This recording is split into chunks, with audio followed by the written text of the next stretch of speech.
दोस्तों, यूरोप से एक नई वीडियो में आप सभी का स्वागत करता हूं। हम सभी लोग जब भी यूरोप शब्द सुनते हैं तो हमारे मन में कुछ ख्याल आते हैं, जैसे कि highest standard of living, very high average salaries, mature economies, social safety और एक शानदार और कंफर्टेबल जिंदगी। इनफैक्ट दुनिया की कुछ सबसे अमीर countries in terms of GDP per capita भी यूरोप में ही सिचुएटेड है। और उन्हीं में से दुनिया की सबसे अमीर कंट्री लग्जमबर्ग हम पिछले साल घूमने भी गए थे, जहां हमने देखा कि लोग करोड़ों रुपए कमाते हैं, पब्लिक ट्रांसपोर्टेशन बिल्कुल फ्री है और लोग एक बड़ी ही आरामदायक जिंदगी गुजारते हैं। लेकिन दुखद बात यह है कि अनफॉर्चुनेटली ये कहानी यूरोप की सभी कंट्रीज की सच्चाई नहीं है। और अगर आप यूरोप के सभी देशों की जीडीपी पर कैपिटा की लिस्ट चेक करोगे तो उस लिस्ट के बिल्कुल आखिर में एक नाम आपको देखने को मिलेगा और वो है मोल्दोवा, यानी कि the country with the lowest GDP per capita in Europe, जिसका मतलब है कि lowest average standard of living and the poorest ability to provide prosperity for its citizens. यानी कि यूरोप की चकाचौंध में एक ऐसा गरीब देश जिधर का एक आम इंसान बाकी यूरोप के किसी एवरेज इंसान से कम खाना अफोर्ड कर सकता है, कम बिजली, कम पानी, कम फ्यूल, कम गैस और बाकी चीजें भी। बाकी यूरोप से कंपेयर करें तो मोल्दोवा देश इतना गरीब है कि it is one of the most foreign remittance dependent countries in Europe. यानी कि मोल्दोवा देश के लोग यूरोप के दूसरे देशों में काम करके अपने घर पे पैसा भेजते हैं ताकि उनके घर वाले मोल्दोवा में ठीक से गुजारा कर सके। और ये लोग बाहर की रेमिटेंस पे इतना ज्यादा डिपेंडेंट है कि अगर इस देश में बाहर से पैसा आना बंद हो जाए तो इस देश की 20% जनता पोवर्टी लाइन के नीचे आ जाएगी। अगर आप मोल्दोवा देश की ज्योग्राफी देखोगे तो ये नॉर्थ, ईस्ट और साउथ तीनों साइड से घिरा हुआ है यूक्रेन देश से और इसके वेस्ट में पड़ता है रोमानिया। मोल्दोवा एक फॉर्मर यूएसएसआर मेंबर थी और इस देश में काफी ज्यादा रशियन इन्फ्लुएंस भी देखने को मिलता है। और इसी वजह से पिछले कुछ सालों में रशिया और यूक्रेन के वॉर की वजह से इस देश में प्राइसेस और इन्फ्लेशन हद से ज्यादा बढ़ चुके हैं। यानी कि लोकल्स के लिए एक आम जिंदगी जीना पहले से भी ज्यादा मुश्किल हो चुका है। और यूरोप के सबसे बड़े, सबसे महंगे, सबसे अमीर देश घूमने के बाद आज की वीडियो में हम चलने वाले हैं मोल्दोवा और हम खुद जाके वहां एक्सपीरियंस करने वाले हैं कि यूरोप का गरीब दुनिया के स्टैंडर्ड्स के हिसाब से कैसा हो सकता है।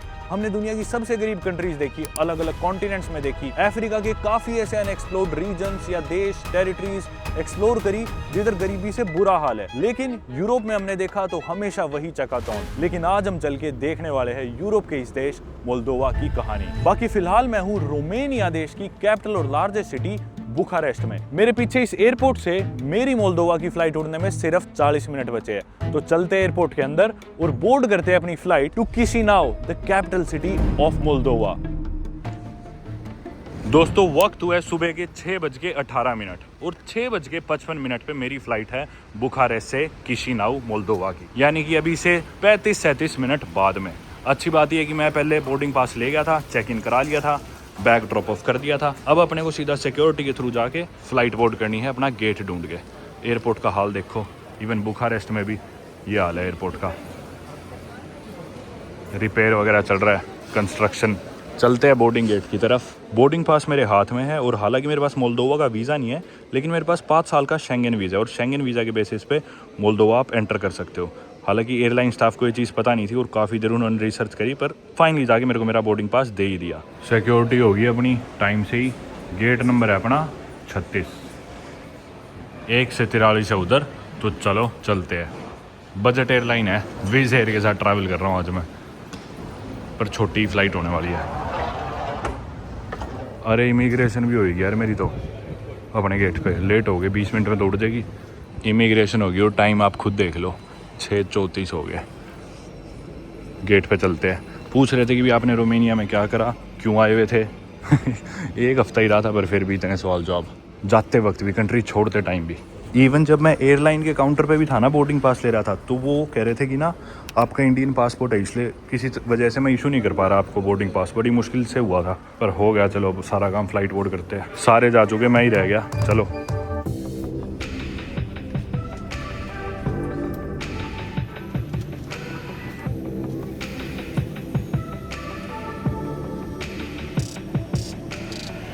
बोर्डिंग गेट से बस में लिटरली आखिरी बंदा मैं था जो आया था, आखिरी इंसान। बस पहुंच गए टाइमली। कोई भी चीज़ थोड़ी भी डिले होती है तो मिस हो जाती है अपनी। 13A है अपनी, 2 ही है, 2 खिड़की वाली है। चलो हालांकि मोल्दोवा में अभी पहुंचे नहीं है, लेकिन मोल्दोवा देश अपनी विनेरीज और वाइन के लिए भी काफ़ी मशहूर है। और मेरे साथ में जो जनाब बैठे हैं वो ऐसे लग रहा है मानो कि पूरी वाइनरी की दारू अकेले ही पी के आ गया। चले गए, अब नहीं है, शायद किसी और सीट पे चले गए। अब सांस आ रही है। I'm going to show you how to use the oxygen mask. Acum vă vom arăta cum se folosesc măștii de oxigen. The oxygen masks are located in the bag above your head. Măști cu oxigen sunt plasate în pamurile deasupra capului.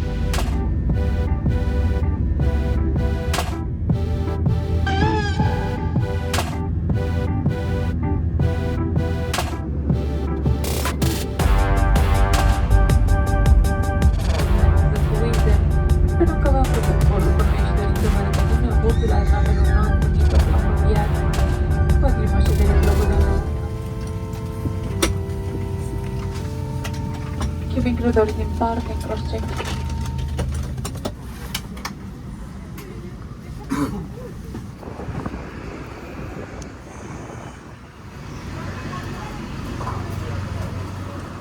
Immigration पे हालांकि मैं सबसे आगे था, लेकिन सभी लोग निकल गए। लास्ट तक मुझे रोक के रखा गया कंफर्मेशन के लिए कि मैं एंटर कर सकता हूँ नहीं कर सकता।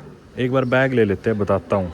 बेल्ट पे से सारे बैग्स शायद जा चुके हैं, बस मेरा ही बचा हुआ था। मैं फ़्लाइट से लास्ट सीट में उतरा था, तो बस में चढ़ा तो सबसे आगे आगे ही खड़ा था, बस के फ्रंट डोर के आगे।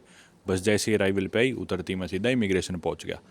अब हालांकि जो लेन्स थी कॉमन लेन्स थी सभी पासपोर्ट्स की, लोकल जो थे यहाँ के, यूरोपियन यूनियन का पासपोर्ट था वो भी, और ऑल पासपोर्ट्स वाले भी, सब सेम ही काउंटर्स पे लगे हुए थे क्योंकि बाकी काउंटर्स बंद थे। अब मुश्किल से 2 मिनट के अंदर ही मेरा नंबर आ गया, पर मेरा पासपोर्ट देख के उन्होंने काफ़ी टाइम लगाया। इधर इमिग्रेशन ऑफिसर ने, लेडी थी एक, तो उन्हें पता नहीं था कि भी कैसे एंटर कर सकते हैं, किस वीज़ा के बेसिस पे आएगा, क्योंकि मोल्दोवा का वीज़ा नहीं था। तो उन्होंने साथ वाली से पूछा शेंगन वीज़ा पे आ सकता है, इंडियन पासपोर्ट होल्डर है? तो वो बोली पता नहीं मुझे। तो फिर मेरे साथ से लोकल लोग आ रहे, कम से कम 15 लोग 20 लोग मेरे साथ वाले काउंटर पे स्टैंप लगवा के चले गए। पर उन्होंने कन्फ्यूजन के चक्कर में काफ़ी देर स्टैंप नहीं मारी, मेरा पासपोर्ट चेक करते रहे। इसी पासपोर्ट पे मेरा यूएस का वीज़ा था 10 साल का, यूके का वीज़ा था, शेंगन वीज़ा 5 साल का, सारे वीज़ाज भरा पड़ा था पासपोर्ट। तो वो देख रहे थे और फिर मेरे से पूछ रहे कि भाई क्यों आए हो, किस लिए आए हो, यहाँ से कहाँ जाओगे। फिर मेरी होटल बुकिंग भी चेक करी, और फिर फाइनली जाके उन्होंने मेरे पासपोर्ट को स्टैंप कर दिया। लेकिन तब भी पासपोर्ट लौटाया नहीं, वो तब भी किसी कन्फ्यूजन में थे। वो कोई लिस्ट देखने लगे इंडियंस की, पर फिर फाइनली जाके जब उन्हें यूँ लगा कि भी ठीक है जा सकता है, तो मेरा पासपोर्ट उन्होंने लौटाया। अब आगे मैंने बैगेज बेल्ट से बैग लिया है और अब यहाँ से अपन पहुँचेंगे सिटी सेंटर की तरफ। बाकी एयरपोर्ट कोई खास बड़ा ही नहीं लग रहा, रशियन में अनाउंसमेंट्स हो रही थी। बैग्स उठाते फारिग तो हो गए, चलते अब अपन बाहर, कोशिश करते कोई बस मिल जाए तो शहर तक जाने की। बाहर अराइवल पे आ गया एयरपोर्ट के मैं, कुछ ऐसा दिखता है इनका इलाका बाहर निकलते ही। अभी चलते हैं बाहर।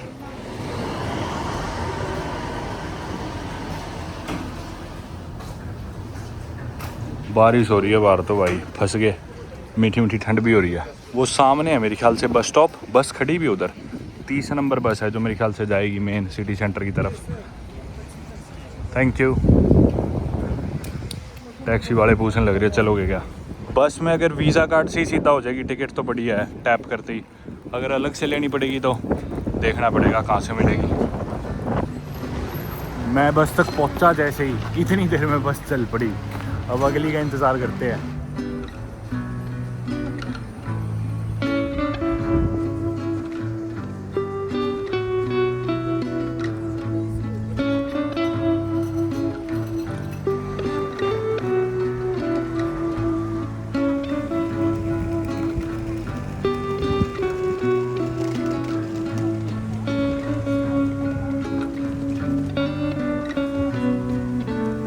बाकी ये इनकी कैपिटल सिटी है, इनके हिसाब से बड़ी सिटी है, हालांकि इतना बड़ा देश नहीं है। चल के बेहतर जानेंगे, आपको बताऊंगा इस देश के बारे में चीज़ें। लेकिन एयरपोर्ट्स मोस्टली आपको सिमिलर से ही दिखेंगे, ज़्यादा फ़र्क दिखेगा नहीं दुनिया भर के एयरपोर्ट्स में। तो भी एयरपोर्ट तो काफ़ी बढ़िया सा लगा देख के, इतना ज़्यादा हम जज कर नहीं सकते कि यार लग तो नहीं रहा ये गरीब देश है।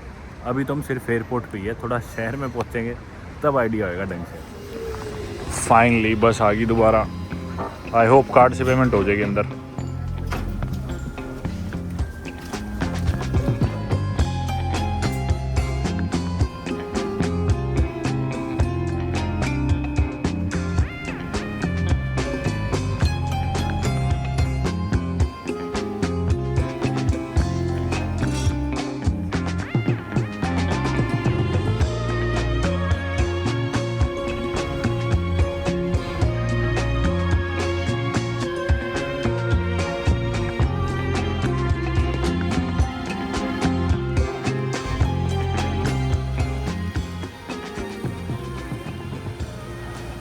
दोस्तों अगर ये यूरोप में सबसे गरीब है, तो अगर हम यूरोप में होते तो हम तो भिखारी होते।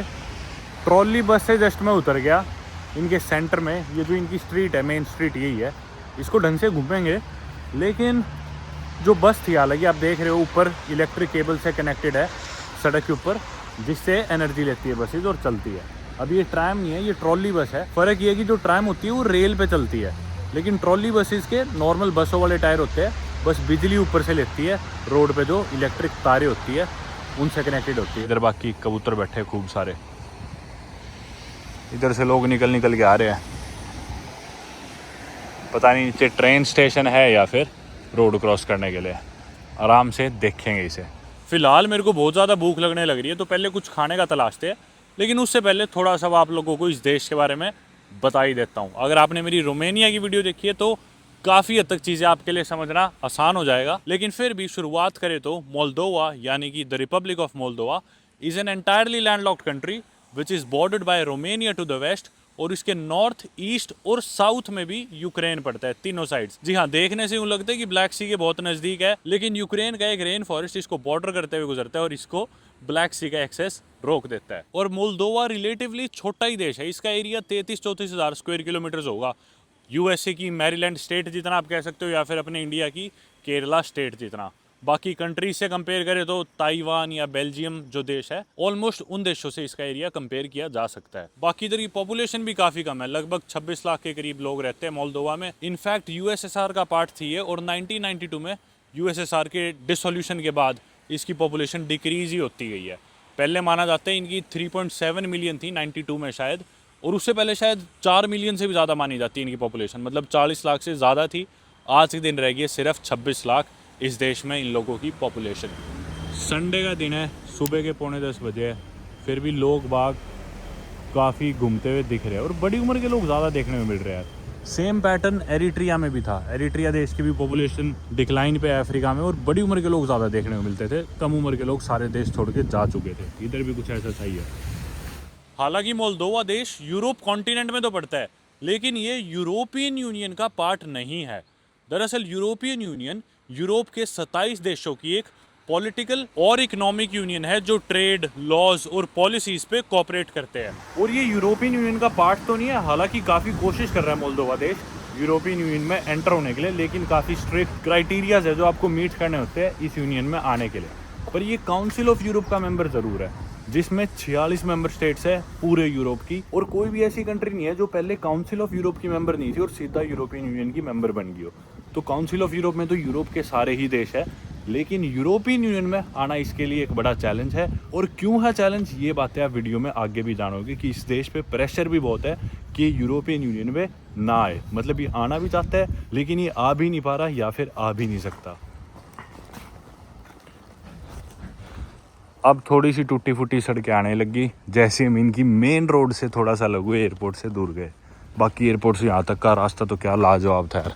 और ना काफ़ी इंटरेस्टिंग चैलेंजेस है, सिचुएशन है इस देश के साथ ना, जब आप समझोगे इसी वीडियो में आगे कि भाई क्या क्या कारण है, इतना इन्फ्लुएंस कैसे है रशिया का यहाँ पे या फिर यूरोप का ही, वो सारी चीज़ें हम आगे जानेंगे। इस रेस्टोरेंट पे आने की सोची थी मैंने तो, पर ये तो बंद लग रहा है मेरे को। हालांकि टाइम लिख रखा है सुबह 9 से रात के 10, ल्यूनेस से लेके डोमिनिका, यानी कि मंडे से लेके संडे तक हर रोज़। पर आज संडे है, सुबह के 10 बजे है, खुला नहीं है। अब ये लैंग्वेज आप सोच रहे हो कि मैंने कौन सी लैंग्वेज बोली। हाँ, ये इसको आप मोल्दोवन कह लो, इसको चाहे आप रोमेनियन कह लो, जो कि एक लैटिन लैंग्वेज है। और ल्यूनेस और डोमिंगो स्पेनिश में बोलते हैं, और लैटिन से ही आती है मोल्दोवन भी या रोमेनियन भी, तो इसलिए काफ़ी सिमिलैरिटीज़ हैं इन भाषाओं में। एयरपोर्ट पे बैठ के जब मैं बस का इंतज़ार कर रहा था, तो मैंने सोचा क्यों ना टैक्सी का रेट चेक ही कर लूँ कि भी एयरपोर्ट से शहर तक के कितने पैसे दिखा रहा है। पर मैंने रियलाइज़ करा कि इस देश में ऊबर है ही नहीं। यूरोप में मेरे ख्याल से पहली कंट्री जो मेरे को याद है जिसमें ऊबर ना चलती हो, शायद वो यही होगी। लेकिन बाकी टैक्सी की ऐप्स हैं यहाँ पे, एक तो लेट्स है और दूसरी है यैंडेक्स। यैंडेक्स काफ़ी सोवियत कंट्रीज़ में चलती है, वो भी यहाँ पे ऑपरेट करती है। लेकिन फिर मैंने बस का इंतज़ार ही कर लिया इतनी देर। बाकी ये देखो ऊपर फ्यूल के रेट्स लिख रखे हैं।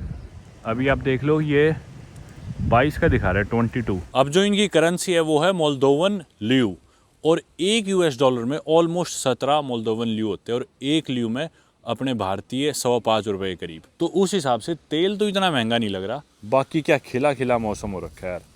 इधर होटल बुक करा रखा है मैंने एक ऑलरेडी, उसकी तरफ जाने लग रहा हूँ। अगर अर्ली चेक इन दे दे तो, वरना एटलीस्ट बैग ही वहाँ रख दूंगा। बीच में एक ही है बैठने की जगह है, कुछ बेंचेस, शानदार। दूसरी तरफ एक मार्केट लगी हुई है।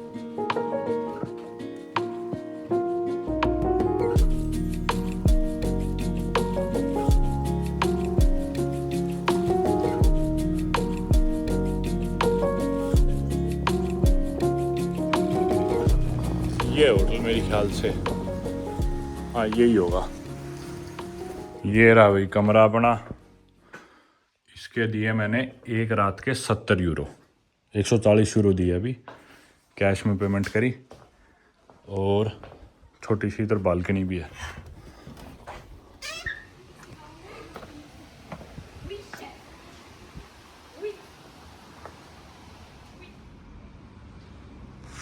यूरोप कॉन्टिनेंट की लीस्ट विजिटेड यानी कि सबसे कम घूमे जाने वाली कंट्री और सबसे करीब कंट्री मोल्दोवा की कैपिटल सिटी किशिनाउ से एक नई सुबह में आप सभी का फिर से स्वागत है। मिनी मार्केट जो कि शायद बंद हो चुकी है।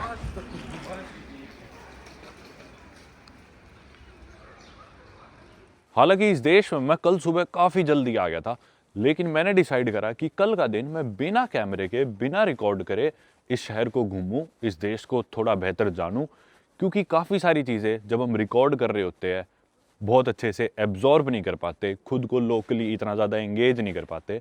तो सड़कों पे लोग कौन सी ज़बान बोल रहे हैं, किस बारे में ज़्यादा बात कर रहे हैं, लोग ज़्यादातर कहाँ से है, क्या कर रहे हैं, ये सब चीज़ें मैंने खुद से जानने की कोशिश करी, ताकि आज के दिन मैं बेहतर आप लोगों को देश दिखा सकूं और समझा सकूं। इससे पहले कि हम आगे बढ़े, मैं आप लोगों को एक बार फिर से रिमाइंड करा दूं कि अगर हम यूरोप के सभी देशों की जीडीपी पर कैपिटा पीपीपी के हिसाब से यानी कि परचेजिंग पावर पैरिटी के हिसाब से देखें तो सबसे नीचे लिस्ट में नाम आता है इसी देश का, मोल्दोवा का, जिसकी yearly GDP per capita PPP है $19,600।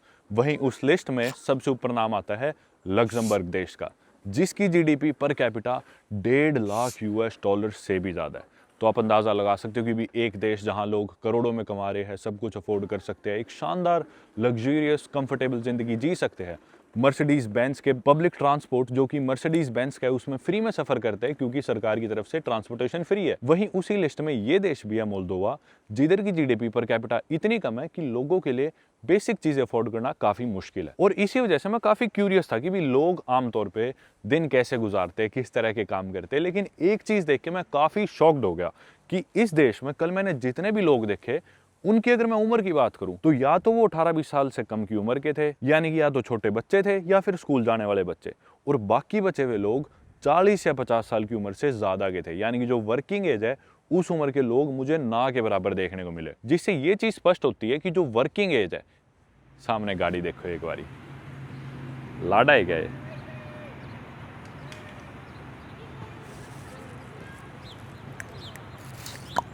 जी हाँ, तो मैं कह रहा था यानी कि जो वर्किंग एज है, यानी कि जवान लोग हैं जो इस देश के, मोल्दोवा के, वो ऑलरेडी इस देश को छोड़ चुके हैं और यूरोप के बेहतर इकोनॉमीज़ वाले दूसरे देश या फिर यूरोप के बाहर भी जिन देशों की इकोनॉमी ज़्यादा स्टेबल है, ज़्यादा बेहतर है, उधर जाके काम कर रहे हैं और अपनी ज़िंदगी गुजार रहे हैं। इसी वजह से मोल्दोवा देश की जो पॉपुलेशन भी है वो एक डिक्लाइन पे, इनकी पॉपुलेशन घटने लग रही है। सिर्फ 26 लाख लोग रह गए इस देश में, और वही जवान लोग इस देश से बाहर रह के थोड़ी ढंग की नौकरियां कर रहे हैं और अपने घर पे वापस इधर मोल्दोवा में जो उनके पेरेंट्स या फैमिली मेम्बर्स रहते हैं उनको हर महीने रेमिटेंस यानी कि पैसा भेजते हैं। और इसी वजह से इस देश की जो टोटल इकोनॉमी है, 15 से 16% इस देश की टोटल इकोनॉमी फॉरेन रेमिटेंस पर डिपेंड करती है, यानी कि बाहर से जो पैसा आता है इस देश में उनके फैमिली मेंबर्स के पास, अगर वो आना बंद हो जाए तो 20% लोग इस देश के, मोल्दोवा के, पॉवर्टी लाइन के नीचे आ जाएंगे, यानी कि जो गरीब रेखा है उसके नीचे आ जाएंगे और गरीबी में जिंदगी गुजारेंगे अगर बाहर से उनके फैमिली मेंबर्स उन्हें पैसा भेजना बंद कर दे तो। और इसी क्यूरियोसिटी में मैंने अपने दोस्त विताली,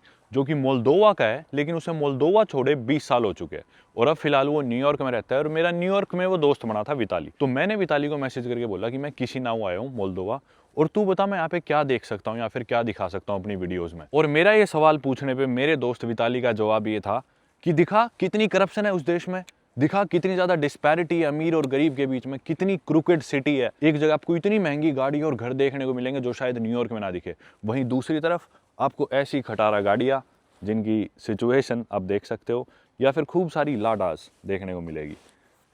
उसका जवाब सुन के मैं हंसने लगा और मैंने उससे सीरियसली पूछा कि नहीं कुछ ढंग का भी तो बता। साथ ही में सड़क पे घूमते हुए ऐसे कुत्ते मैंने पहली बार यूरोप में किसी देश में देखे, स्ट्रीट डॉग्स।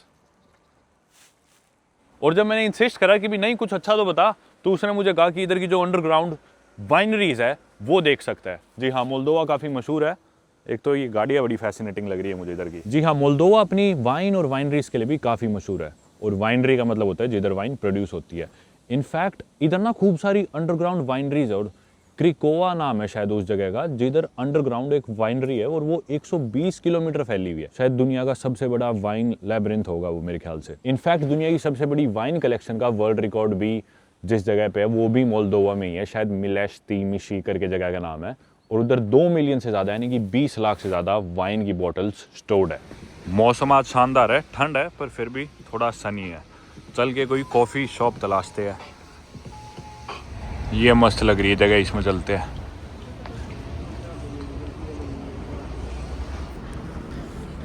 ये बाकी इनका सबसे पॉपुलर फ्रेंच रेस्टोरेंट कह सकते हो, काफ़ी मशहूर है और देखने में भी काफ़ी मस्त लग रहा है।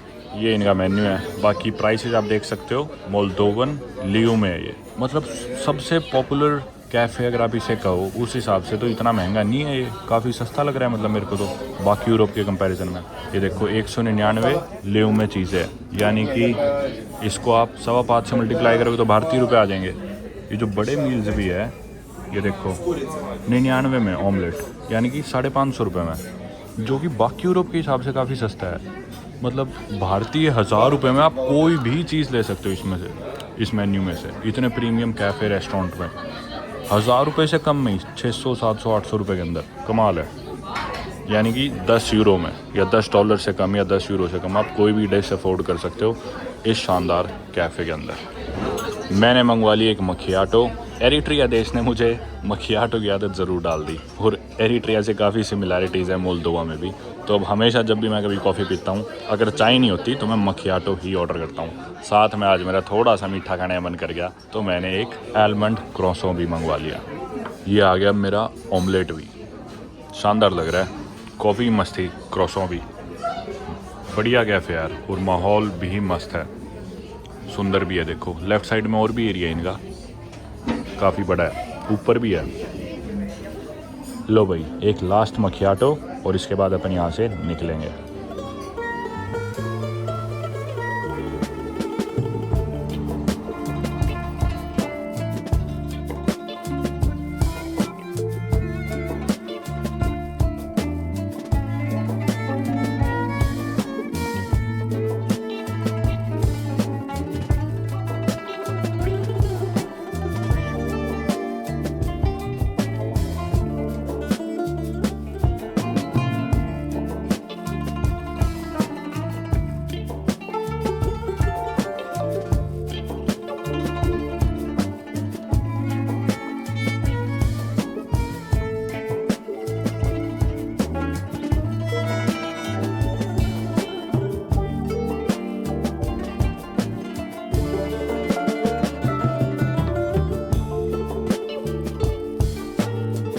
मेरे ख्याल से इस देश के सबसे बढ़िया कैफ़े में मैंने खाना खाया, 2 कॉफ़ीज़ पी, क्रॉसो भी खाया, और बिल आया सिर्फ 250 मोल्दोवन लियो, और मेरे कार्ड से पैसे कटे 1200 कुछ सिर्फ। मतलब इमेजिन करो यूरोप में किसी बढ़िया शानदार कैफ़े में, इतने खूबसूरत कैफ़े में, इतनी अच्छी सर्विस के साथ खाना खाओ और बिल आपका है सिर्फ 10-11 यूरोस।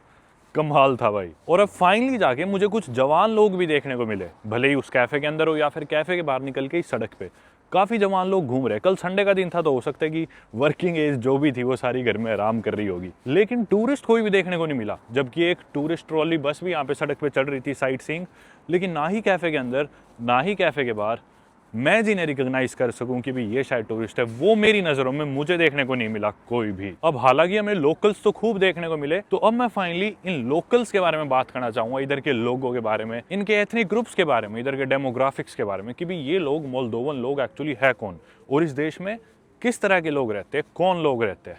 सबसे पहले इस शानदार सनी वेदर में एक बेंच तलाशते हैं जो कि अपने बिल्कुल बराबर में ही है, इधर बैठते हैं। मोल्दोवा की पॉपुलेशन की अगर हम बात करें ना तो कोई बहुत ज़्यादा कॉस्मोपॉलिटन कंट्री या सिटी नहीं है ये। इधर की 26 लाख की जो पॉपुलेशन है वो प्राइमरीली एथनिक मोल्दोवन से कंप्राइज करती है, यानी कि इधर के जो लोग हैं मोल्दोवंस या फिर मोल्दोवियंस कुछ भी कह लो। इसके अलावा 7-8% रोमेनियंस है यहाँ पे, जो कि इसका पड़ोसी देश भी। और मेरी नज़रों में मोल्दोवन रोमेनियन एक ही बात है, ये एक ही लोग है।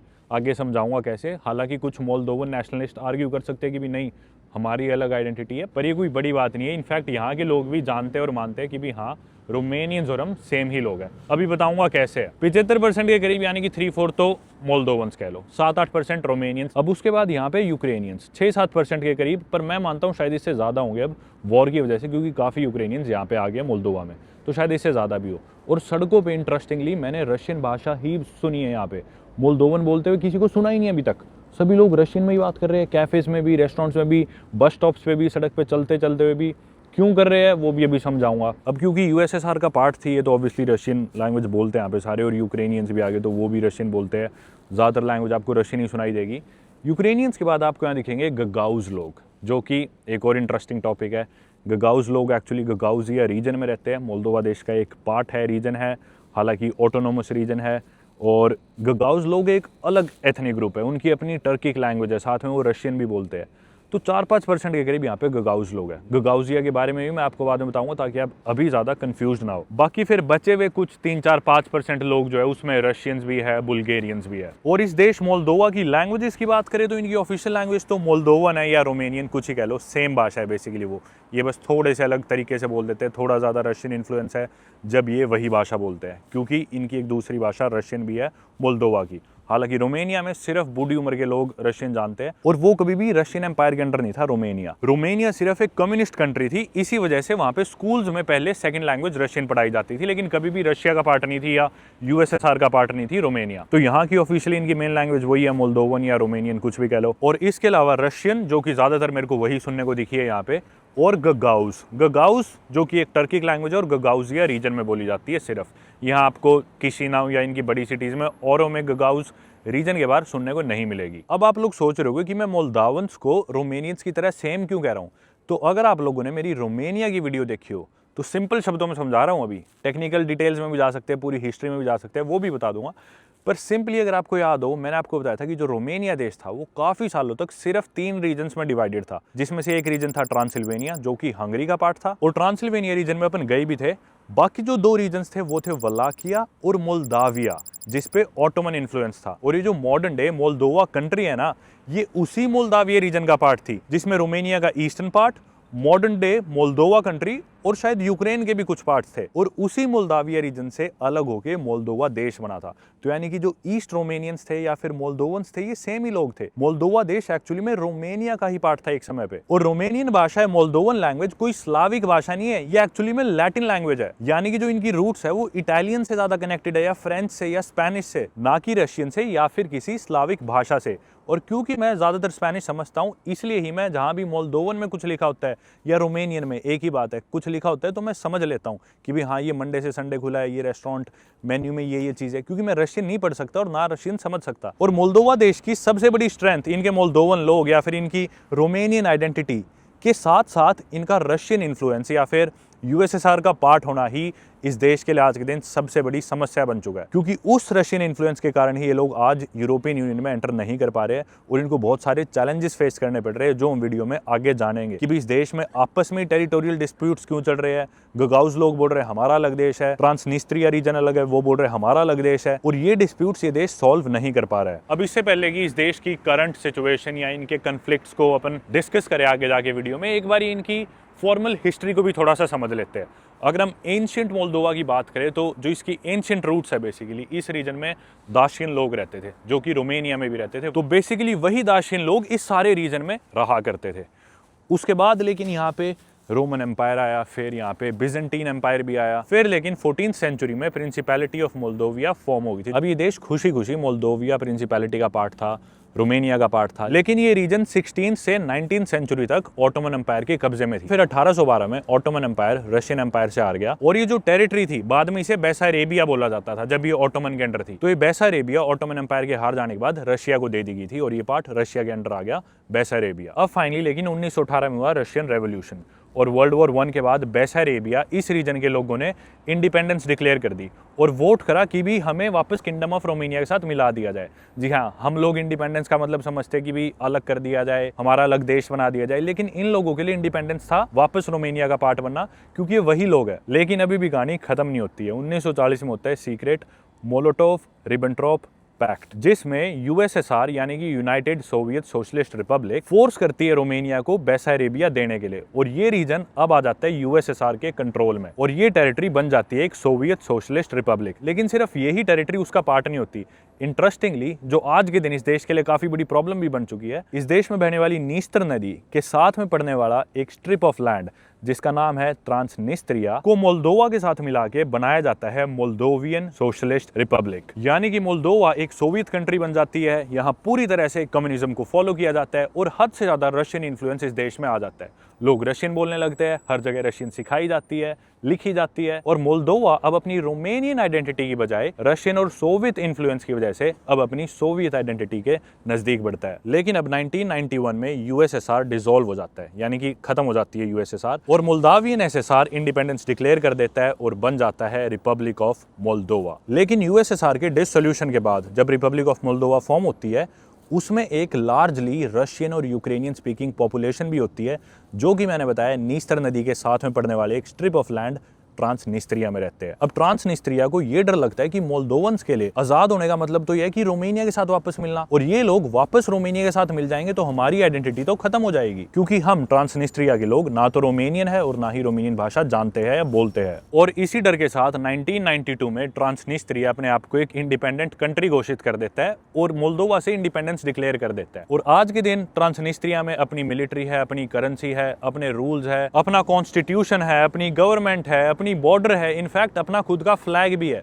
और आज के दिन पूरी दुनिया में इकलौता ऐसा फ्लैग है जिसके ऊपर सिकल एंड हैमर, जो कि कम्युनिज्म का साइन था, वो सिर्फ ट्रांसनिस्त्रिया के फ्लैग पे ही देखने को मिलता है। इनफैक्ट रशिया के खुद के फ्लैग पे भी एनीमोर वो नहीं है। और आज के दिन भी सब कुछ अपना होने के बावजूद भी ट्रांसनिस्त्रिया देश को कोई भी कंट्री एक अलग कंट्री कंसिडर नहीं करती और सभी कंट्रीज इसे मोल्दोवा का पार्ट ही मानती है। और हालांकि ट्रांसनिस्त्रिया में बहुत ज्यादा रशियन इन्फ्लुएंस है, रशिया उन्हें बहुत सपोर्ट करता है। इनफैक्ट रशियन फोर्सेज भी प्रेजेंट है ट्रांसनिस्त्रिया में एज पीस कीपर्स। और इस रीजन में अपना दबदबा बरकरार रखने के लिए रशिया काफी मदद करता है ट्रांसनिस्त्रिया की और उधर के लोगों की। और ट्रांसनिस्त्रिया अपनी सोवियत आइडेंटिटी बचा के रखना चाहता है। और इनफैक्ट उनकी कैपिटल सिटी तिरस्पोल यहाँ से ज्यादा दूर नहीं है और मेरा उधर जाने का हद से ज्यादा मन था, लेकिन उस चीज के लिए मैं दोबारा लौट के आऊंगा, क्योंकि कल सुबह मैं यहाँ से यूक्रेन जाने वाला हूं अभी के लिए। और इसी तरह ट्रांसनिस्त्रिया के लोग मोस्टली रशियंस और यूक्रेनियंस है और अपनी अलग आइडेंटिटी मानते हैं। और ट्रांसनिस्त्रिया के लोग या फिर रशिया ये नहीं चाहता कि भी मोल्दोवा जो है वो यूरोपियन यूनियन का पार्ट बने या फिर नाटो का पार्ट बने। और सिमिलर कहानी है गगाउजिया रीजन में, क्योंकि गगाउजिया रीजन में गगाउज लोग रहते हैं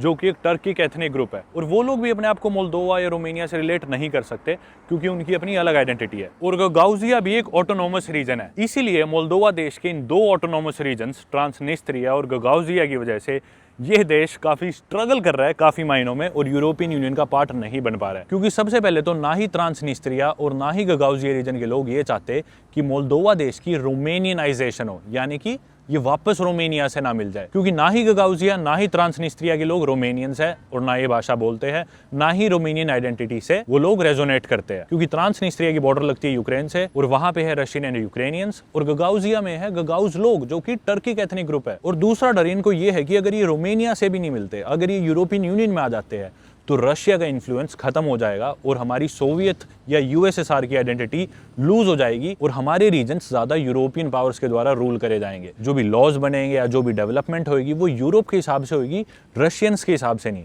और रशिया भी ऐसा नहीं चाहता, इसी वजह से रशिया इन रीजन्स में गगाउजिया या फिर ट्रांसनिस्त्रिया में फ्री गिफ्ट्स देता रहता है, फ्री फ्यूल दे देगा, गैस दे देगा, किसी ना किसी तरह से अपनी प्रेजेंस बरकरार रखता है और मोल्दोवा के लिए यूरोपियन यूनियन में मिलने का चैलेंज बड़ा करता रहता है। तो जैसा कि मैंने बताया, इन रीजन्स को तो एक खतरा है ही कि भी जो हमारी एंटी वेस्टर्न सोच है या माइंडसेट है वो यूरोपियन यूनियन में मिलने के बाद खत्म हो जाएगी, या फिर जो प्रो रशिया अलाइनमेंट है वो खराब हो जाएगा और हम बहुत ज्यादा कैपिटलिज्म की तरफ बढ़ने लगेंगे। लेकिन इसका मतलब ये नहीं है कि मोल्दोवा देश पूरी तरह से रशिया के अगेंस्ट है या फिर ये उनका दुश्मन है। दरअसल मोल्दोवा का स्टांस या पॉलिटिक्स भी काफी इंटरेस्टिंग है। आपको दो चेहरे देखने को मिलेंगे। जो इनकी करंट गवर्नमेंट हालांकि वो काफी प्रो यूरोप है, लेकिन जो इनकी ऑपोजिशन पार्टी में है, जो भी रूल में नहीं है, वो काफी प्रो रशिया है। तो यानी कि इस देश का एक तबका ऐसा है जो मॉडर्नाइजेशन को सपोर्ट करता है, यूरोपियनाइजेशन को सपोर्ट करता है, कैपिटलिस्टिक माइंडसेट की सपोर्ट में है और चाहता है कि देश यूरोपियन यूनियन की तरफ बढ़े, यूरोप की तरफ बढ़े। वहीं दूसरा तबका अभी भी वही सोवियत माइंडसेट रखता है और मानता है कि भी हमारी आइडेंटिटी रशियन या सोवियत ही होनी चाहिए। अब हालांकि इनकी करंट गवर्नमेंट मोल्दोवा की प्रो यूरोप है। इनफैक्ट आपको जगह जगह इनके झंडे देखने को मिलेंगे,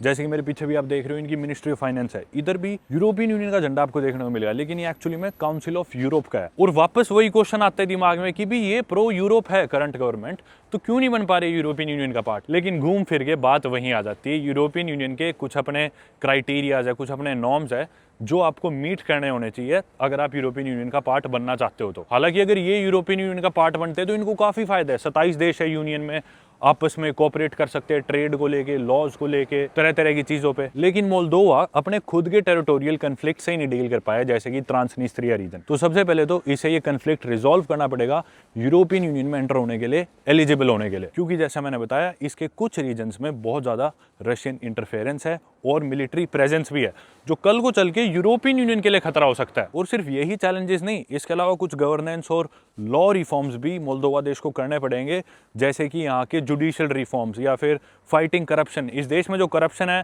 वो खत्म करनी पड़ेगी या फिर कम करनी पड़ेगी। तो यूरोपियन यूनियन तक पहुंचने के लिए मोल्दोवा देश को पहले ये सारे चैलेंजेस फेस करने हैं, ये चीज़ें खत्म करनी है, तब जाके लोग किसी तरह एलिजिबल होंगे या यूरोपियन यूनियन का पार्ट बन पाएंगे। मुझे नहीं पता ये देश इन चीज़ों से कैसे डील करेगा, पर अभी तक जो मैंने आपको बताया ये थी इस देश की जियोपॉलिटिक्स या फिर करंट सिचुएशन यूरोप को लेकर, रशिया को लेकर। मुझे लगता है हम थोड़ा सा ज़्यादा डेप्थ में चले गए और अपने घूमने वाले आइडिया से थोड़ा भटक गए, पर एनीवे मेरे लिए टॉपिक काफ़ी इंटरेस्टिंग और मुझे लगता है आप लोगों को भी ये इन्फॉर्मेशन जान के मज़ा आया होगा। क्योंकि जब हमें ये सब बातें पता चल जाती है ना, उसके बाद जब हम उस देश में घूमते हैं, उस देश को एक्सप्लोर करते हैं, गलियों में लोगों को सुनते हैं, साइन बोर्ड्स देखते हैं, हर चीज़ को हम उनकी सरकार से जोड़ते हैं या फिर करंट इकोनॉमी या फिर जियोपॉलिटिक्स से जोड़ते हैं, तो चीज़ों को थोड़ा सा और बेहतर समझ पाते हैं और ज़्यादा मज़ा आता है उस देश को घूमने में। सबसे पहले चल के फ़ोन चार्ज करते हैं क्योंकि बैटरी खत्म होगी। बिल्कुल इस कैफ़े से इस स्ट्रीट को हमने छोड़ा था और अब चलते हैं लेफ्ट की डायरेक्शन में, इस शहर के सेंटर की तरफ, इनके मेन पार्क्स की तरफ। सामने देखो एकदम साफ आसमान और पीछे ये कैथेड्रल जो कि आप देख पा रहे होगे। अभी हम नज़दीक चलेंगे। You like to travel? Yeah, I'm just traveling here and I got a similar one in Bucharest 2 days ago. Yeah. In the center. भाई ये भाई बोला आपकी फ़ोटो खींचता हूँ, सेम बुखारेस्ट में जो अपनी हुई थी। Famous people of the city, nobody knows me here bro. ये देखो भाई, भाई ने पीछे कैथेड्रल के साथ फ़ोटो खींच दी मेरी। Thank you so much brother, it's really good, thank you so much, appreciate it. You too. ये भाई तस्वीर भाई ने मेरी एज अ सोवेनियर खींच के दे दी।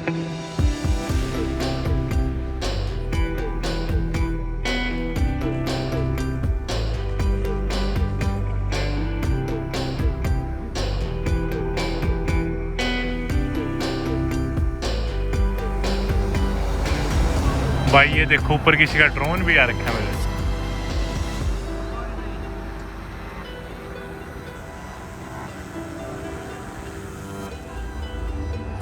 ब्यूटीफुल भाई, ब्यूटीफुल नज़ारे देखो सनसेट के टाइम। पत्ते कैसे लग रहे हैं, आसमान कैसा लग रहा है, सूरज की किरणें और बीच में एक कैफे।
कैथेड्रल पार्क के बीचों बीच मैं इस शानदार कैथेड्रल के सामने बैठा हूँ। यहाँ पे आपको जगह जगह ऑर्थोडॉक्स कैथेड्रल्स देखने को मिलेंगे। इनफैक्ट दुनिया की सबसे ज्यादा क्रिश्चियन कंट्री भी आप मोल्दोवा को कह सकते हो। 98-99% लोग यहाँ पे क्रिश्चियंस है। रोमानिया के भी कुछ सिमिलर नंबर्स है और ये दोनों देश लोगों के साथ साथ रिलीजन्स के मामले में भी काफी सिमिलर है। और ये जो इनकी ऑलमोस्ट पूरी पॉपुलेशन क्रिश्चियंस है, इसमें से मोस्टली सभी लोग ऑर्थोडॉक्स क्रिश्चियंस है, यानी कि ईस्ट ऑर्थोडॉक्स क्रिश्चियनिटी को प्रैक्टिस करने वाली दुनिया की सबसे ज्यादा ऑर्थोडॉक्स क्रिश्चियन कंट्री भी मोल्दोवा ही है। बहुत ही थोड़े लोग, ऑलमोस्ट ना के बराबर यहाँ पे प्रोटेस्टेंट्स है या फिर कैथोलिक्स है। सामने आप देखने लग रहे हो कि सूरज ढल रहा है, पीछे गाने भी बज रहे हैं इनके, और उधर ऊपर है मोल्दोवा देश का झंडा। अभी चल के आपको झंडा दिखाता हूँ। ये देखो क्या शानदार नज़ारे। और जैसे जैसे मैं उधर जाने लग रहा हूँ, आप लोग सोच रहे हो कि मैं पेरिस में तो नहीं जाने लग रहा, जैसे ही अगर आप वो आर्क देखोगे, लेकिन उसके बारे में बाद में बात करेंगे। एक बारी इस आर्क के बिल्कुल ऊपर देखो, आपको ये जो झंडा दिख रहा है, ये है मोल्दोवा देश का फ्लैग, जो कि काफी सिमिलर है रोमानिया के फ्लैग से भी। बस बीच में आपको एक ये एम्बलम देखने को मिल रहा होगा, जो कि रोमानिया के झंडे में नहीं है। उसके अलावा कलर्स बिल्कुल सेम है और फ्लैग भी ऑलमोस्ट सिमिलर ही है। अब ये जो आप मेरे सामने देख रहे हो, ये है द ट्रायम्फ आर्च या फिर आर्कुल दे ट्रायम्फ। हालांकि अगर आपने पेरिस में देखा होगा, वहाँ पे आर्क दे ट्रायम्फ है और ये उससे काफ़ी सिमिलर दिखती है। तो पीछे की इंस्पिरेशन सिमिलर सी है। जब भी कोई विक्ट्रीज होती थी, मिलिट्री विक्ट्रीज, उनको सेलिब्रेट करने के लिए ऐसे ही आर्च बनाई जाती थी। और जब रशियन एम्पायर ने ऑटोमन्स को हराया था, तब यहाँ पे ये आर्च बनाई गई थी। एक सिमिलर आर्च बुखारेस्ट में भी थी, उसका नाम भी आर्कुल दे ट्रायम्फ ही है। और ये है किशिनाउ मोल्दोवा की आर्च। बिल्कुल ऐसे लग रहा है मानो पेरिस की आर्च है।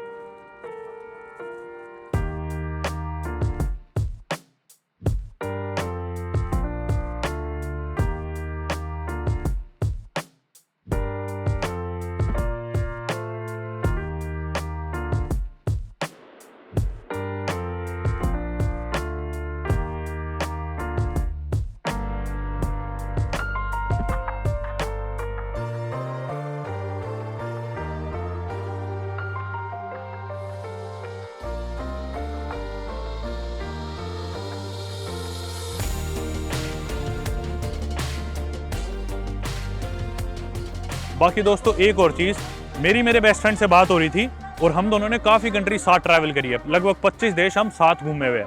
तो मेरी उससे बात हो रही थी और मैं उसे बोला कि मैं किशिनाउ मोल्दोवा, तू भी यहाँ पे आ जा, यहाँ से अपन बॉर्डर क्रॉस करके यूक्रेन घुस जाते हैं। वो बोला चल ठीक है मैं पहुँचता हूँ। तो वो पोलैंड पहुँचा पहले, अब पोलैंड से फ्लाइट लेके वो किशिनाउ एयरपोर्ट लैंड करने वाला है। और मैंने अभी इंस्टाग्राम पे किसी की स्टोरी देखी और रियलाइज करा कि आज मेरे उसी दोस्त का जन्मदिन है जो यहाँ पे आने लग रहा है, यात्री डॉक्टर यानी कि नवांकुर चौधरी। तो हालांकि ना ही वो बर्थडे सेलिब्रेट करता, ना ही मैं करता, और हमें एक दूसरे के बर्थडेज भी नहीं पता।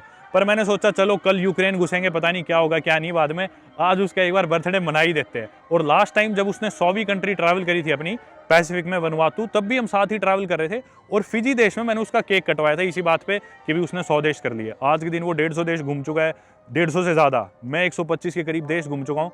तो आज चल के दोबारा उसके लिए एक अपन केक भी ढूंढेंगे और जैसे ही वो अपने को यहाँ पे मिलेगा शहर में, उसका केक भी कटवाते हैं अपन। अभी हम किशिनाउ के बिल्कुल सेंटर में इनकी मेन रोड पे चलने लग रहे हैं। जो मेरे साथ में आप रोड देख रहे हो, ये है स्टेफान बॉलीवुड और ये इनकी मेन रोड है। सारी चीज़ें यहीं पे है, इसी मेन स्ट्रीट पे।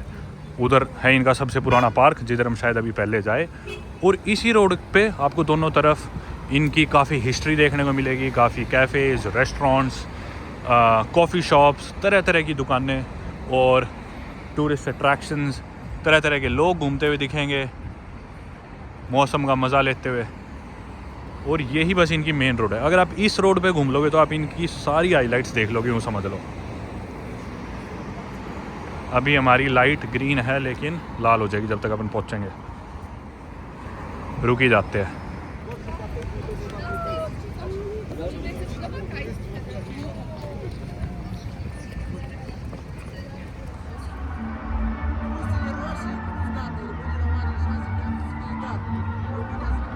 ये है बाकी पार्क की एंट्रेंस। सबसे पुराना पार्क है इनका, है शायद 1818 में बनाया था रशियन मिलिट्री इंजीनियर्स ने। शाम के समय आपको लोग यहाँ सैर करते हुए दिखेंगे, दिन में आराम कर लो, घूम लो। इनका काफ़ी पॉपुलर और बड़ा पार्क है, शायद सबसे बड़ा पार्क भी यही है किशिनाउ का। यार अंधेरा होने लग गया।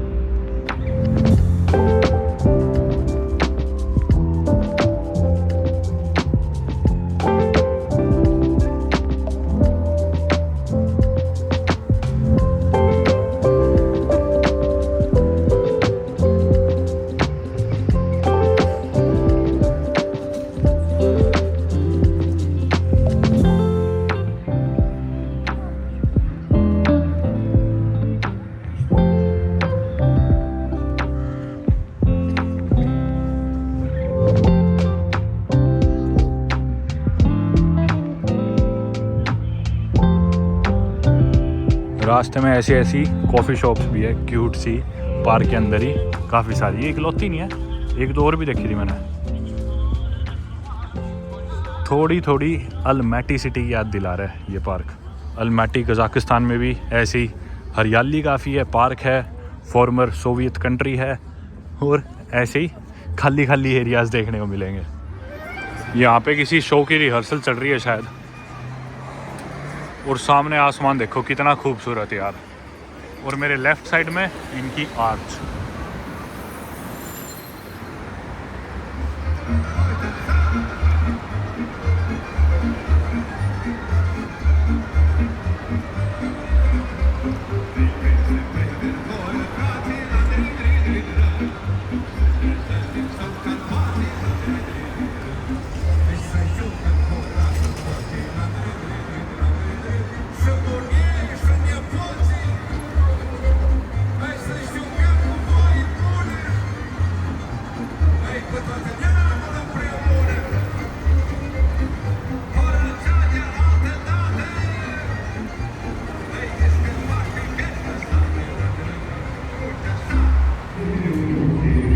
अभी इधर से मैं रोड क्रॉस करूंगा और रोड के दूसरी साइड चले जाएंगे हम, क्योंकि इस तरफ इनके काफ़ी नेशनल मॉन्यूमेंट्स है, रोड की दूसरी साइड से ज़्यादा अच्छे से दिखेंगे। सामने आप देख सकते हो काफ़ी सारे शोरूम्स, कपड़ों की दुकानें और तरह तरह की कॉफ़ी शॉप्स। और उधर कौन है वे, काफ़ी फ्लावर वेंडर्स भी है, फूल बेच रहे जो लोग। इधर फूलों का बहुत रिवाज है, फूल गिफ्ट करना, फूल देना। ये देखो खूब सारे फूल वाले देखने को मिलेंगे।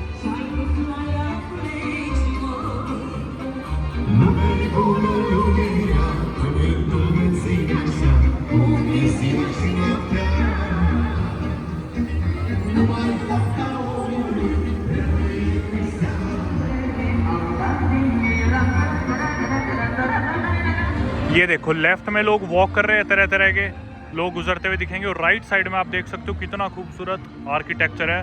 पूरी रोड पे दूसरी तरफ ऐसी खूबसूरत इमारतें।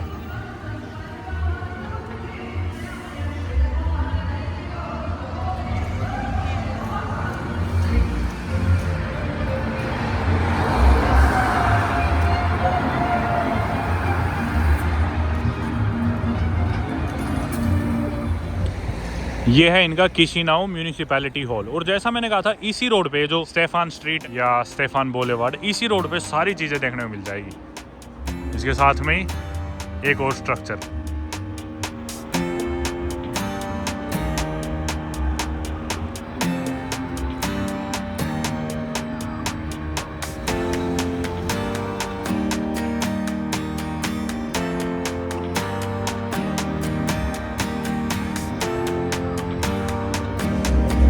भाई कुछ भी कहो, शहर एक्चुअली में बहुत ही खूबसूरत है और मेरे को तो मस्त लगा।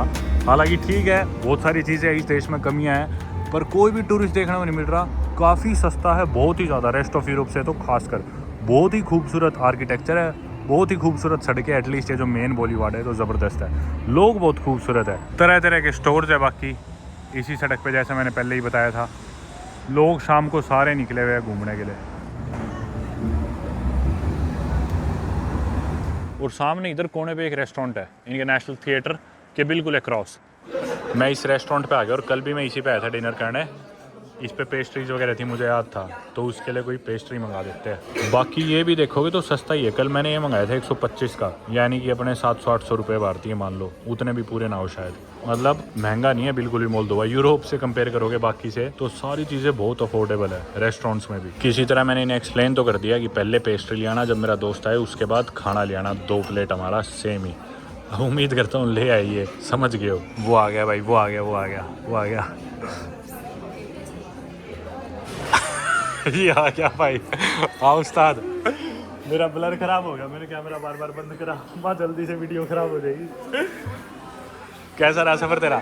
छुपने लग रहा है। छुप? अरे यार मैं सरप्राइज देना था, मैं तेरे को मैं मिलूंगा नहीं, तू कहीं देर दुखी होएगा। मैं तो ढूंढ रहा था सलमान खान स्टाइल में कौन खड़ा है तेरे नाम स्टाइल में बंदा कहाँ बैठा है। कैसा रहा सफर तेरा? ठीक था। ले भाई, चिकन मंगाया है।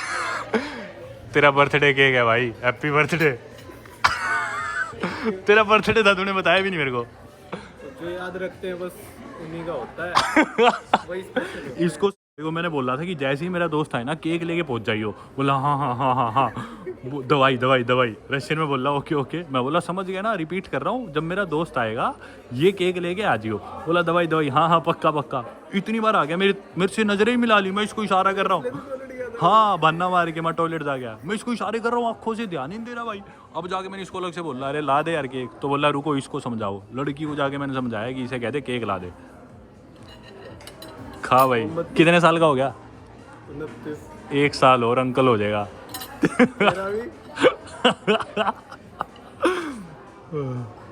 मस्त है क्या? कल मेरा मन था खाने का, फिर मैंने खाया नहीं, मैंने छोड़ रखा है सब बाहर का डंगा। मैंने सोचा फिर वो खुद कुकिंग करता है ना?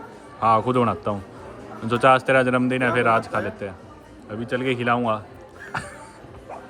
लो भाई खाना भी आ गया हमारा, सेम ही चीज़ मैंने ऑर्डर कर दी दोनों की आज। यार मेरे अभी खा के मज़ा आ गया, ये 1-2 और मंगानी पड़ेगी। मस्त नहीं है? बहुत दिन से नहीं खाया, खाया ना तो एकदम पागल हो गया।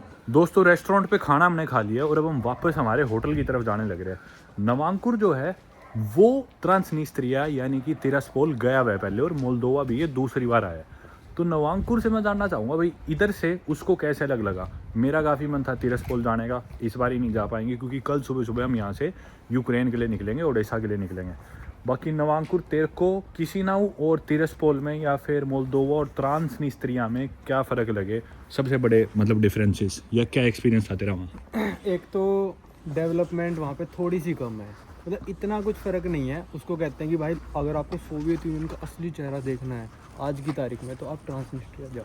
मतलब इकलौती वही जगह है जिधर आपको इतना सोवियत इन्फ्लुएंस देखने को मिलेगा ना? हाँ हाँ, तो वहाँ पे जाओ। पर अभी पिछले 5-7 सालों में उन्होंने सब कुछ मॉडर्न कर दिया है। पहले उनकी ट्रैम्स बहुत पुरानी थी, जैसे सोवियत टाइम में चलती थी बहुत पुरानी ट्रैम्स, पर अब सारी मॉडर्न हो गई, इलेक्ट्रिक हो गई हैं। पर काफ़ी सारी चीज़ें हैं, जैसे कैंटीन्स होती थी सोवियत यूनियन में, तो आज भी वहाँ पे कई जगह कैंटीन्स है, जाके मतलब ये मान लो आप $1 में बहुत भरपेट खाना खा लो। ये ऐसे जो कैफेज जिसमें हम गए थे ऐसे वहाँ पे है रेस्टोरेंट्स मॉडर्न? 1-2 था, पर इससे बहुत सस्ता था। ये भी बहुत सस्ता है, इससे भी सस्ता? हाँ, हम कितनी चीज़ें खा के आ गए? 4 चीज़ें $30 में। वहाँ पे यही चीज़ें $10 में मिलेंगी। अच्छा ठीक है, वहाँ की थोड़ी करेंसी अलग है और थोड़ा ऐसा लगता है रशिया में आ गए हो आप। और उनका फ्लैग भी वो है ना, फ्लैग भी अलग है, सिकल एंड हैमर है उस पे, जो कम्युनिज्म वाला अभी तक भी फॉलो जाएगा तो तेरा इमिग्रेशन भी होएगा। अच्छा पासपोर्ट भी देखेंगे? हाँ पासपोर्ट भी देखेंगे, पर्ची देते हैं और उसमें आप 3 दिन स्टे कर सकते हो वहाँ पे। ट्रांसनिस्त्रिया से अगर मैं वापस मोल्दोवा आऊंगा तो नहीं होएगा? वो तो करेंगे ना, वो जाते वक्त करेंगे, अगर वापस मैं इधर आऊंगा? जाते वक्त भी आते वक्त भी वही लोग करते हैं बस। क्योंकि मोल्दोवा तो सोचते हैं तो हमारा ही पार्ट है, हमारा ही देश है, तो ये नहीं करते। अब हम ओडेसा जाएंगे ना तो हमको बिल्कुल साउथ से निकलना पड़ेगा। हाँ अगर हम बीच में से निकलेंगे तो हम ट्रांसनिस्ट्रिया पार करेंगे। समझ गया। पर वो हम मतलब उसमें टाइम ज़्यादा लग जाता है, तो अपन साउथ से होकर निकल जाएंगे। हाँ। वीजा क्या है, वो किस बेसिस पे वीजा देंगे? कुछ भी नहीं है, कुछ भी नहीं है। कोई वीजा चाहिए नहीं उधर के लिए? पासपोर्ट देगा, पर्ची दे देगा तेरे को, भाई 2 दिन बाद चला जाइए। अरे वो इतना सा देश है, तू कौन मतलब हाँ बसेगा भी क्यों ही वहाँ पे? 15 किलोमीटर चौड़ाई होगी मेरे को लग रहा है टोटली। पतली सी स्ट्रिप है लैंड की बस, यूक्रेन और उस नीस्टर नदी के बीच की। वो भी नहीं चलता। क्या नहीं चलता? यहाँ की सिम कार्ड भी नहीं चलती मोल्डोवा की। अच्छा अलग है वहाँ। जाते सिग्नल चले जाते हैं, फिर थोड़ा बॉर्डर के पास आओ तो सिग्नल आ जाते हैं। बॉर्डर भी नजदीक है, छोटा सा है। तो नया सिम लिया तो नया कुछ नहीं लिया? नहीं कुछ नहीं किया मैंने, वाईफाई चला लिया। 1 दिन के लिए गया था क्या? 2-3 दिन था। 2-3 दिन? 2-3 दिन क्या करा वहाँ? अरे ऐसी हॉस्टल बुक करा ले, मतलब शांति में रहने के लिए। वहाँ पे अच्छा। मतलब टूरिस्ट आते नहीं। मेरे पूरे हॉस्टल में जब मैं रुका था 10 बेड की डॉर्मेट्री थी, सिर्फ अकेला मैं था। और हॉस्टल भी था वहाँ? हाँ हॉस्टल भी था, लेकिन खाली था? लेनिन हॉस्टल नाम था, बिल्कुल खाली था। यार ऐसी जगह पे जाने में मजा अभी आता है। वॉर हो गई ना, उसकी वजह से लोगों को लग रहा है कि वहाँ पे भी हाँ क्योंकि यूक्रेन के नजदीक है, सेफ है। रशिया भी थोड़ी ना गिरा देगा। हाँ रशिया तो ट्रांसनिस्त्रिया की मदद करता है बल्कि। हाँ तो उधर कुछ बॉम्ब ऐसे कुछ अटैक होते नहीं है, तो इसलिए हॉस्टल खाली पड़े थे वहाँ पे जब मैं गया। पर ऐसी जगह जाने में हम लोग ये डिस्कस कर रहे थे वीडियो बनाने से पहले कि ऐसी जगह जाने में मज़े आते हैं क्योंकि बड़े शहर बड़े देश सारे एक जैसे से लगते हैं ना। जब ऐसी जगह पे जाओ मतलब stuck in time, stuck in the past वाली जो फीलिंग आती है ना, तो ज़्यादा मज़ा आता है। एनीवे हमारे होटल के काफ़ी नज़दीक आ गए वो। दोस्तों वक्त हो गया रात के 9:30, हालांकि रात काफ़ी हो गई थी, यूँ लग रहा था 12-1 बज गए। अभी मैं मेन रोड के थोड़ा नज़दीक आ गया तो वीडियो स्टार्ट करिए। इधर फिर भी थोड़ी लाइट्स है, गाड़ी आ जा रही है, पर मैंने डिसाइड करा कि वापस सेंटर की तरफ कोई जिम ढूंढ के एक्सरसाइज कर लेते हैं, क्योंकि आज मेरे को पूरा दिन टाइम नहीं लगा वीडियो के चक्कर में जिम जाने का, एक्सरसाइज करने का। हालांकि प्लान था कि दिन में ही ढूंढ लूँ, और कल अपने को यहाँ से निकलना है। यूक्रेन में पता नहीं कितनी आसानी से जिम कोई मिलेगा या नहीं मिलेगा, पता नहीं टाइम लगेगा या नहीं लगेगा। तो एटलीस्ट सेंटर में चल के अभी कोई जिम देखते हैं एक बार। बाकी कल हमें अर्ली मॉर्निंग निकलना है और यहाँ पे तो फिर भी थोड़ी सी रौनक है, लोग बाग दिख रहे हैं। अंदर गलियाँ तो इतनी सुनसान थी इस टाइम, बिल्कुल ही खाली। इधर दिखा रहा है जिम की लोकेशन, बाकी बसेस तो चल रही है अभी तक भी, 9:45 हो गया अभी। ये है जिम शायद, XTZ फिटनेस। चलो चलते हैं, खुला ही है अभी। भाई कमाल का जिम था। बोले कि आपके पास दूसरे जूते होने चाहिए और टावल होना चाहिए। मैं बोला टावल तो मैं भूल गया, मैं टावल खरीद लेता हूँ, आपके पास होगा? बोली हाँ खरीद सकते हो, लेकिन जूते दूसरे होने चाहिए, उसके बिना हम नहीं अलाउ करेंगे। ज़िंदगी में पहली बार, मैं 125 देश जा चुका हूँ, ऑलमोस्ट हर देश में जिम में गया हूँ, लेकिन पहली बार ही किसी देश में जिम में मुझे एंट्री नहीं थी। कारण ये बताया गया कि भी दूसरे जूते होने चाहिए। ठीक है भाई, इनके कोई मैं शिकायत नहीं कर रहा, जिम इनका है, इनके रूल्स है, मेरा जिम नहीं है। पर बस बता रहा हूँ कि अपने को एंट्री नहीं मिली जिम में क्योंकि दूसरे जूते नहीं थे और टावल नहीं था। कोई नहीं भाई, क्या करें अब। मतलब हालांकि स्पोर्ट शूज़ ही है मेरे, पर ये बोले कि जिम के लिए अलग साफ़ जूते होने चाहिए जो सिर्फ आप जिम के लिए यूज़ करो, बाहर पहनने हुए नहीं होने चाहिए वो। दोस्तों आमतौर पे ना जितनी भी सोवियत कंट्रीज़ है इनमें काफ़ी ना स्ट्रीट वर्कआउट पार्क्स होते हैं। मतलब पार्क्स दिख जाएंगे, उस पर काफ़ी बेसिक सा इक्विपमेंट लगा होता है। कैलिस्थेनिक्स वर्कआउट के लिए आप पुलअप्स वगैरह कर सकते हो, डिप्स, वो सारी चीज़ें हो जाती है। तो मैंने गूगल पे तलाशने की कोशिश करी कि आसपास कोई ऐसा पार्क दिख जाए, पर मुझे कोई भी रिजल्ट दिखा ही नहीं आसपास अनफॉर्चुनेटली। तो मैंने सोचा रास्ते में से एक ये पार्क गुजरता है, बच्चों का पार्क है, क्या पता इधर कोई बार्स वगैरह लगी मिल जाए जिधर मैं स्ट्रीट वर्कआउट ही कर लूँ, थोड़ा सा पुलअप्स वगैरह कर लूँ। पर यहाँ भी कुछ लगा हुआ नहीं दिखा अनफॉर्चुनेटली। और हालांकि होटल जाके मैं मेरा तौलिया उठा के, मेरे पास एक्स्ट्रा जोड़ी जूते भी है, वो लेके भी वापस लौट सकता हूँ, लेकिन 10 से ऊपर ऑलरेडी बच चुके हैं और जब तक मैं वापस लौटूंगा 10:15 साढ़े 10 हो चुके होंगे और आधे घंटे में जिम बंद ही हो जाएगा। बाकी जिम का वन डे पास था 120 मोल्दोवन लीव का, जो कि कितने हुए मेरे ख्याल से 5-6 यूरो, इंडिया के 650 रुपये शायद, जो कि कोई ज़्यादा महंगा नहीं था बाकी यूरोप से कंपेयर करें तो। डे पासेज जनरली यूरोप में 8 यूरो 10 यूरो के होते हैं बाकी महंगे देशों में। तो ये था भाई मेरा एक्सपीरियंस यूरोप की सबसे गरीब कंट्री का in terms of GDP per capita. Unfortunately अपन इनके जिम में तो नहीं जा पाए, पर फिर भी काफ़ी चीज़ें जो मैं सोच के आया था कि भी देखने की कोशिश करूँगा इनकी कैपिटल सिटी में, वो मोस्टली चीज़ें हमने देख ली और काफ़ी हद तक इनकी कैपिटल सिटी तो एटलीस्ट हमने समझ लिया, एक्सपीरियंस कर ली। अब हालांकि यूरोप की सबसे गरीब कंट्री है और मेरा एक्सपीरियंस सच बताऊं तो इस देश में बढ़िया था। मुझे मज़ा है इस देश में घूमने में ना, इनकी कैपिटल सिटी में। मतलब काफ़ी लेड बैक सी है, मज़ेदार भी है, थोड़ी सी सोवियत वाइब्स भी आती है। दिखता है कि भी हाँ बाकी यूरोप जितनी डेवलपमेंट नहीं है, उतनी मॉडर्न नहीं है, लेकिन फिर भी अगर आप एक इंडियन या एक एशियन के पर्सपेक्टिव से देखोगे तो आपको यहाँ सड़कों पे इतनी गरीबी भूखमरी देखने को नहीं मिलेगी। अगर आप सोचो कि भी यूरोप की सबसे गरीब है तो मतलब चाहे ये कितना ही गरीब हो, अपने से फिर भी काफ़ी ज़्यादा आपको साफ़ सफाई सड़कों पे देखने को मिलेगी और अपने से फिर भी ज़्यादा आप कह सकते हो कि भी थोड़े सिविलाइज्ड लोग दिखेंगे, थोड़े ज़्यादा समझदार, साफ़ सफाई, ऑर्गेनाइज्ड लोग रूल फॉलो करते हुए दिख जाएंगे। अगर आप मन में ऐसी इमेज बनाओगे कि भी सबसे गरीब है, तो हमने जैसे अफ्रीका की सबसे गरीब कंट्रीज़ देखी, वहाँ पे दिखती थी भूखमरी, दिखती थी गरीबी। यहाँ पे इतना ओपनली आपको देखने को नहीं मिलेगी और मेरे मायने में काफ़ी अच्छी कंट्री है, काफ़ी सुंदर कंट्री है। मेरे को इनकी कैपिटल सिटी भी सुंदर लगी, अच्छी लगी। लौट के भी मैं दोबारा आऊँगा, इनके बाकी रीजन्स, छोटे शहर, ट्रांसनिस्ट्रिया ज़रूर देखूँ और आपको भी रिकमेंड करूँगा कि आप भी आओ, इस देश को देखो, जानो। मोस्टली नेशनैलिटीज़ के लिए यहाँ पे वीज़ा ऑन अराइवल है और एज इंडियन पासपोर्ट होल्डर्स अगर आपके पास शेंगन वीज़ा या फिर US वीज़ा है तो आप इस देश में आके वीज़ा ऑन अराइवल ले सकते हो। 90 दिन तक शायद आप स्टे कर सकते हो उस वीज़ा पे। बाकी ज़्यादा एक्सपेक्टेशंस लेके मत आना, लेकिन एक चीज़ दिमाग में ज़रूर रखना अगर आप इस देश में आओगे तो अपने साथ में 2 चीज़ें बहुत ज़रूरी है कैरी करना, एक तो तौलिया और एक एक्स्ट्रा पेयर ऑफ शूज़। मिलते हैं अगली वीडियो में। यूक्रेन से गुड बाय।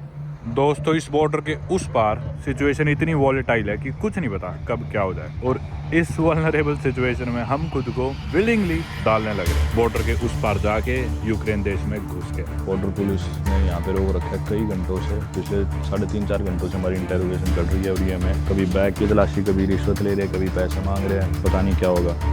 पिछले 4 घंटों से मैं बिठा रखा है। भाई टाइम देख लो, क्या टाइम हो गया, रात के 11 बजने में 8 मिनट है, अभी भी यहीं बैठे हैं।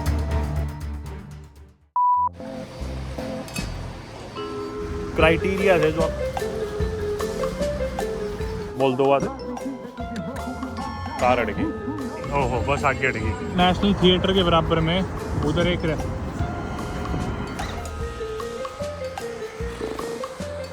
मैच्योर इकोनॉमीज सोशल से सोशल बोली हाँ खरीद सकते हो।